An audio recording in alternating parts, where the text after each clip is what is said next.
Tervetuloa tähän ottelun jälkeiseen lehdistötilaisuuteen. Tänään ottelussa Jyp Ilves loppulukemat 5-1. Lähdetään liikkeelle valmentajan kommenteista. Ilves Tuomas Tuokkola, ole hyvä. Joo, onnittelut Jypille voitosta lyhyesti ja ytimekkäästi tää on maalintekopeli. Ja se kumpi tekee enemmän maaleja, niin voittaa.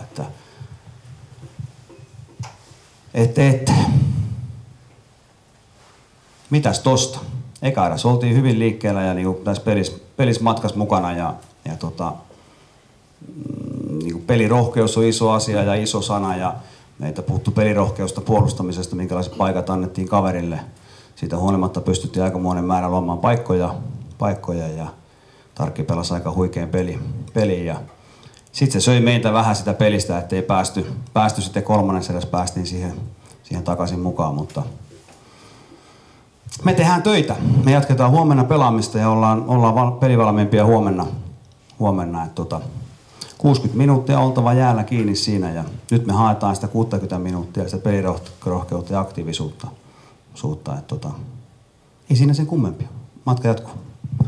Kiitoksia Tuomas ja sitten Jyp ja Marko Virtanen. Kiitos. Joo, tiedettiin Ilveksen liikkuvat hyökkääjät, vikkelät kaverit on erittäin vaarallinen joukkue tuolla hyökkäyspäässä ja varmasti suosii toi pelitapa, mitä Ilves pelaa, niin toi siniviiva vedetty kauemmas.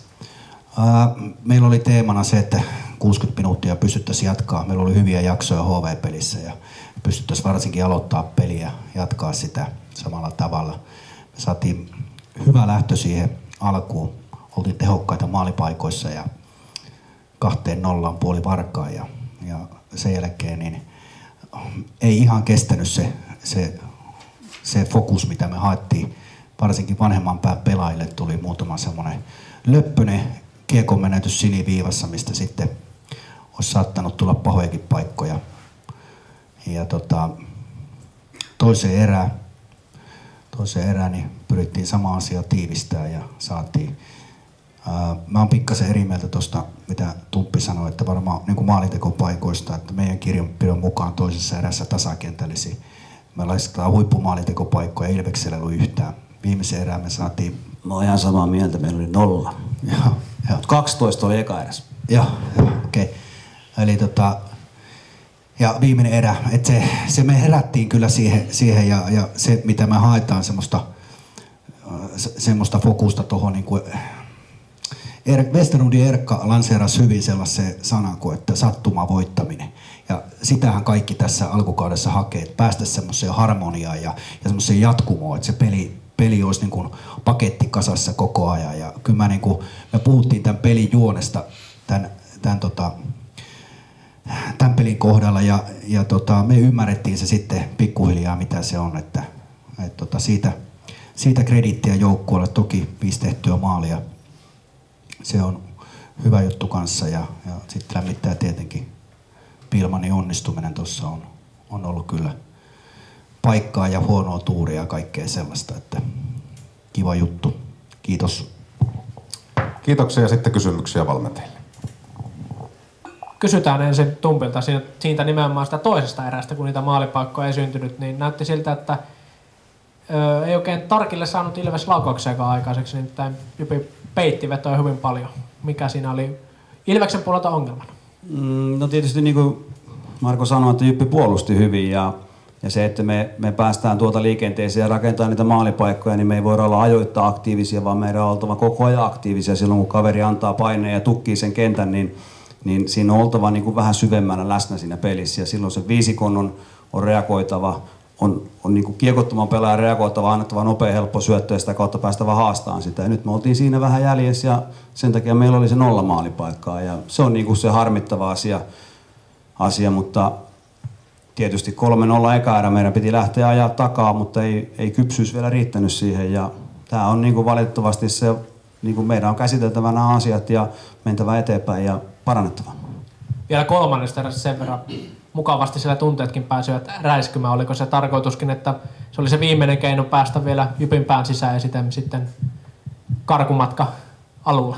No joo, totta kai, että siis niin kun pelit kestää 60 minuuttia ja meillä on huomenna peli, niin niin se nyt on ammattiurheilun surkeinta, että jos me jätetään niin kuin leikki kesken, että sitä ei voi niin kuin missään vaiheessa hyväksyä ja siitä voi olla ylpeä tuosta joukkueesta, että tuohon maalipaikkamäärään nähen kumminkin, niin jaksettiin tapella ja saatiin se ensimmäinen maali ja saatiin sitten vielä saumat tehdä toinenkin maali, mutta ei pystytty, mutta ylpeä pitää olla siitä, että me vedettiin viimeiseen vaihtoon asti niin kuin sitä peliä, koska peliähän me tässä kehitetään. Tämä oli 5. peli, nyt on 55 peliä jäljellä. Sitten kysytään Veltsulta tänään paljon ylivoimaa Jyp sai pelata ja se oli myös varsin tehokasta. Miten vertaisit aiempiin peleihin tämän päivän ylivoiman onnistumista? No kyllä siellä niin vivahteita paremmasta on. Joskaan ei mä nyt ole pitänyt sitä, että se niin kauhean huonoa, että kun katsotaan niin kuin kokonaisuutta. Kyllä se niin kuin on toiminut, mutta me saatiin tänään sitten oikeasti tulosta. Kiva juttu tämmöistä on välillä, että joskus tulee sitä ylärimaa, ei mene sisälle ja vaikka on vähänkin paikka YV:llä ja tuppos. Sitten käännetään katseita sen verran jo huomiseen, että noista vieraspeleistä niistä ei vielä pisteitä ole ollut. Mikä niistä on näihin kotipeleihin verrattuna tehnyt vaikeampaa kuin sitten täällä kotona kuitenkin peli on jo monessa otteessa näyttänyt jo melko valmiiltakin. Joo, kyllä me matkalla ollaan kovasti. Nyt täytyy muistaa, että me oltiin 2 kotipeliä. Ensimmäinen peli oli Porissa, se oli hyvin tasainen peli. Peli oli 2-0 viimeiselle 5 minuutille, viimeisen tekivät tyhjiä. Se oli Porin eka kotipeli, todella paha paikka mennä. Että en mä sitä suoritusta kauhean huonona pitänyt. Enemmän toi Lappeenrannan ensimmäinen erä jäi sellainen, että siinä oltiin vähän sukkasilleen ja kaveri pääsi johtoon. Sitten tultiin 4-3, ei riittänyt. Että ei mitään, pitää parantaa sinne vielä, että ei vielä riitä siellä, että huomenna uusi mahdollisuus. Sitten vielä Kemiläisen debyytistä, mitä sanottavaa liigaotteista. CHL:ssähän mies on jo esiintynyt. No kyllä Valtteri on näyttänyt hyviä otteita koko alkukauden, mitä on pelannut. Että pikkuhiljaa sisään. Ja toi on aina hieno homma, kun pystyy oman hyvän tason tuomaan niin kuin mestistasolta tänne ja uskaltaa pelata omilla vahvuuksilla, niin se on aina edellytys jatkaa sitä hyvää juttua niin kuin tälläkin tasolla. Sitten muita kysymyksiä. Heikki Jahkola. Jypin tausta niin kuin myönteisiä piruja on noin akatemialaiset ja teidän katsomotarkkailija Juha Hautamaa tuskaili ensimmäisen erän lopussa, että... Hautamaalla ei ole mitään tekemistä meidän kanssa. No, Juha Pajuoja. Pajuoja, anteeksi. Niin hän tuskaili, että Jypillä on murhaava ylivoima, että teiltä puuttuisi maalintekijät, niitä pitäisi jostain löytää, mutta samaa hengenvetoa hän sanoi, että teillä on ehkä liigan nuorimmat ykkös- ja kakkosentterit. Onko nyt tulossa vahvistuksia maalintekoon vai odotetaanko, että näistä kahdesta kasvaa? Oot ihan oikees. Meidän ykkös- ja kakkosentteri ei tänään taida ylittää ihan perin-ikää yhteensäkään. Ei, näillä me mennään.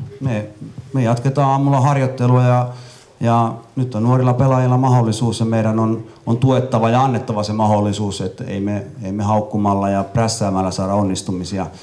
Fakta on myöskin se, että sitten että sä onnistut, niin sun on, niin kuin mä puhuin alussa, niin pelirohkeutta, niin sitä on oltava. Ja nämä pelaajat on tuolla jäällä tänään ja ne on meillä huomenakin, ettei meillä ole tässä yhtään ylimääräistä pelaajaa. Pari pakkia on mahdollisuus tuoda huomenna peli, jos halutaan. Sitten muita kysymyksiä. Niitä kun ei ole, niin kiitoksia Tumppi ja Ilvekselle, hyvää kotimatkaa. Jatketaan tätä lehdistötilaisuutta hetken kuluttua 2 jyppälään kanssa paikan päällä Tuomas Piilman ja Valtteri Kemiläinen.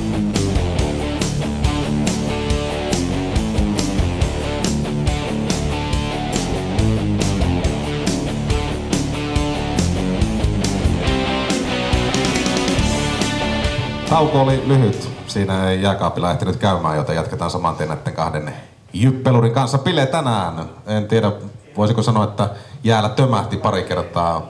101. liigamaali kuulemma paukahti tänään rikki. Kerro vähän maalista. No joo, niin mäkin kuulin juuri. Ei, siinä Eki ampui ja meni riparille ja sinne se meni ja toisessa niin Tuppurainen on tosi hyvä syötö ja saa aika tyhjän maalin tehdä. Mutta ihan mukava niitä maaleja on tehdä. No mikäs tänään oli erilaista kuin aikaisempina päivinä? Paikkoja sulla on ollut tällä kaudella niin Champions Leagueassa kuin liigassakin ja ei ole uponnut, mutta tänään sitten homma oli vähän toisenlainen. No, sanotaanko, että joskus ne menee ja joskus ei. Tänään ne nyt meni. Niin, mitäpä sitä enempää filosofisoimaan sitä asiaa. Ilves tänään 5-1 loppulukemat, hyvä otteinen, 60-minuuttinen kokonaisuudessaan ja hyvin fyysinenkin peli. Siellä tunteet oli aika kuumana kolmannessa erässä. Sun omat kommentit, minkälainen matsi tänään nähtiin?